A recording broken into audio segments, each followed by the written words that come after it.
అందరికీ షలోం. ముందు వీడియోలో షవ్వోత్ గురించి కొన్ని విషయాలు తెలుసుకున్నాము. మరికొన్ని విషయాలు ఈ వీడియోలో మనం తెలుసుకుందాం. ఇలాంటి విషయాలు మీరు తెలుసుకోవాలనుకుంటే నా ఛానల్ని సబ్స్క్రైబ్ చేయండి. సెఫర్ హా ఓమర్ అంటే 7 వారాలు అంటే 49 రోజులు. 50వ రోజుని షవ్వోత్ అంటారు హీబ్రూలో. గ్రీకులో పెంతుకోస్తు అంటే 50వ రోజు అని అర్థం.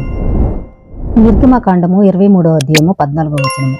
సంవత్సరమునకు 3 మారులు నాకు పండగ ఆచరించవలెను అని ఇక్కడ చెప్పడం జరుగుతుంది. అంటే సంవత్సరమునకు 3 పండుగలు అంటే పర్ణశాలలు, పస్కా, పెంతుకొస్తు.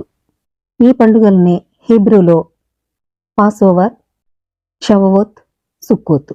ఈ యొక్క 3 పండుగలకి యాత్రలు చేయాలి అని చెప్పడం జరుగుతుంది. దీన్ని హీబ్రూలో రెగెల్ అంటే పాదం అని అర్థము, రెగాలిం అంటే యాత్రికుడు అని అర్థము. అంటే 3 పండుగలకి యాత్రలు చేయాలి అని చెప్పడం జరుగుతుంది. ఈ యొక్క షవ్వోత్ పండుగలో 2 రాతి పలకలను మోషే తీసుకుని వచ్చాడు అని చాలా మంది అనుకుంటారు. కానీ 2 రాతి పలకలు ఈ యొక్క పండుగలో తీసుకుని రాలేదు. ఎందుకంటే ఈ యొక్క పండుగలో ఆజ్ఞలు చెప్పడం అంటే వారలుగా చెప్పడం అనేది జరిగింది. సీవాన్ 4వ తారీఖున మోషే తోరాలోని మొదటి 68 అధ్యాయాలు రాయడం అనేది జరిగింది. ఆ తర్వాత 6వ తారీఖున మొదటి 2 ఆజ్ఞలను తండ్రి తన నోటి ద్వారా పలకడం అనేది జరిగింది. నిర్గమకాండము 20వ అధ్యాయము 1వ వచనంలో మనకు కనిపిస్తుంది. ఈ యొక్క ఆజ్ఞల్లో మొదటి 2 ఆజ్ఞలను ఎలోహిం మాట్లాడటం అనేది జరిగింది. ఆ యొక్క తండ్రి యొక్క స్వరం వారు వినలేక ఆ యొక్క ఉరుమల ధ్వనికి ఎలోహిం 10 ఆజ్ఞలలోని మొదటి 2 ఆజ్ఞలు ఆయన నోటితో చెప్పడం అనేది జరిగింది.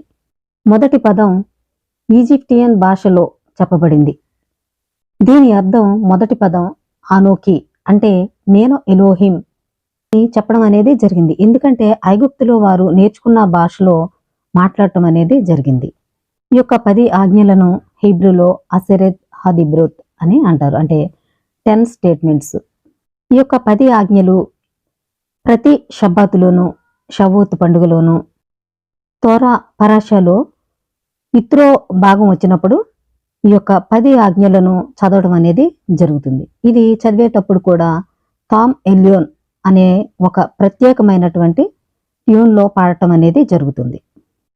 ఈ యొక్క ఇశ్రాయేలీలు సీనాయి పర్వతం దగ్గర తోరాన్ని తీసుకునేటప్పుడు వారందరూ కూడా ఒకే వ్యక్తి, ఒకే హృదయంతో ఉండటం అనేది జరిగింది అని చెప్పడం జరుగుతుంది.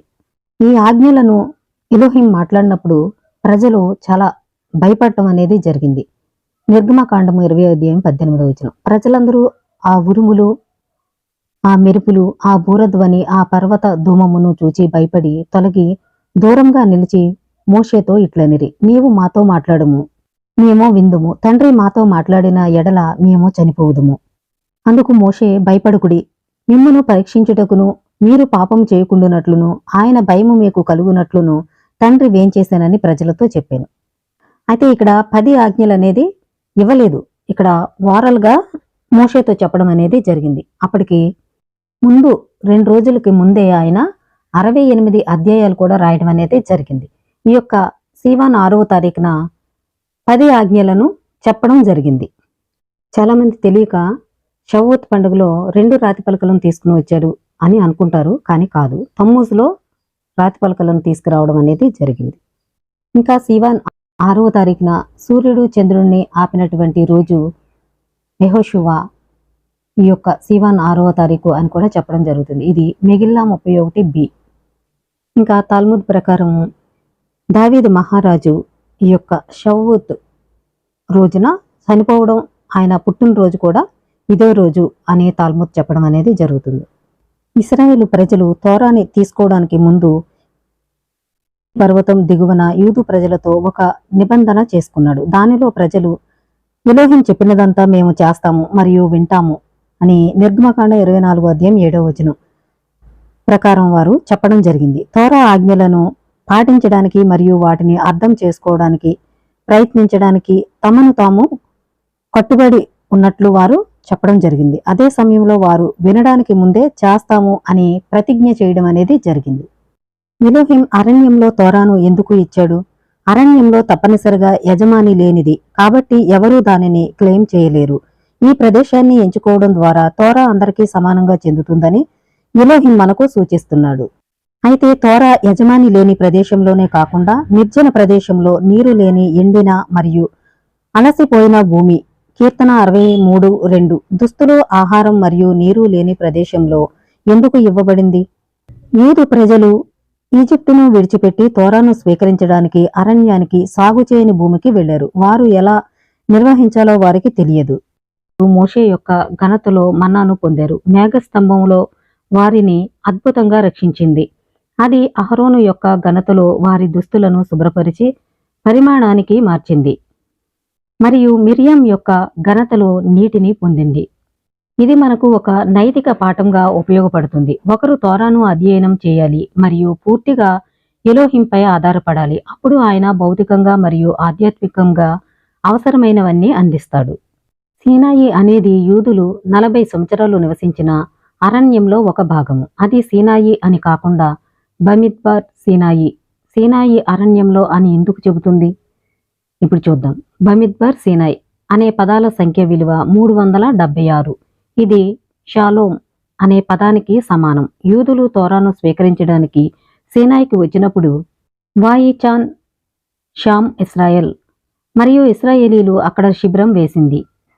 షీమోత్ అంటే నిర్గమకాండము 19:2 అని మనకు చెప్పబడింది. యూదు ప్రజలు ఒకే కోరికతో ఒకే వ్యక్తిలా ఉన్నారు అని మనకు బోధించడానికి వాయిచాన్ అనే పదం ఏకవచనంలో ఉందని రబ్బీ రాషి గారు చెప్పడం అనేది జరిగింది. తోరాను స్వీకరించడానికి ఒక ముందస్తు అవసరం షాలోమ్. ఇంకా గెమరా ప్రకారము ఎలోహిం యూదు ప్రజలకు తోరాను ఇచ్చినప్పుడు ఆయన శక్తివంతమైన స్వరం ప్రపంచమంతటా వినిపించింది మరియు రాజులందరూ భయంతో మునిగిపోయారు. వారు ప్రవక్త బిలాం చుట్టూ గుమిగూడి ఈ శక్తివంతమైన గర్జన యొక్క అర్థం ఏమిటి? బహుశా ప్రపంచానికి మరో వరద రాబోతుందా అని అడిగారు అని చెప్పడం జరుగుతుంది. సృష్టికి ముందు 974 తరాల పాటు తాను భద్రపరిచిన విలువైన నిధి ఎలోహిం దగ్గర ఉందని, ఇప్పుడు దానిని తన పిల్లలకు ఇస్తున్నాడని బిలాం బదులిచ్చాడు.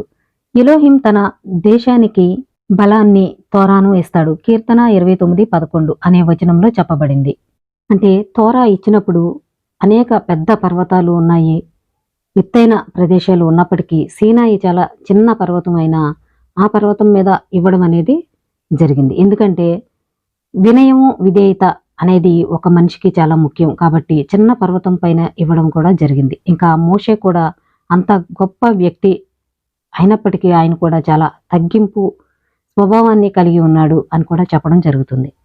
ఇశ్రాయేలు ప్రజలు తోరా తీసుకునే సమయానికి వారు నిద్రపోతూ ఉన్నారు. కాబట్టి ఈ యొక్క షవ్వోతు పండుగలో వారంతా కూడా ఆ రాత్రి మేల్కొని తోరాని చదవడం, 10 ఆజ్ఞలు చదవడం షవ్వోత్ పండుగలో చేయడం అనేది జరుగుతుంది.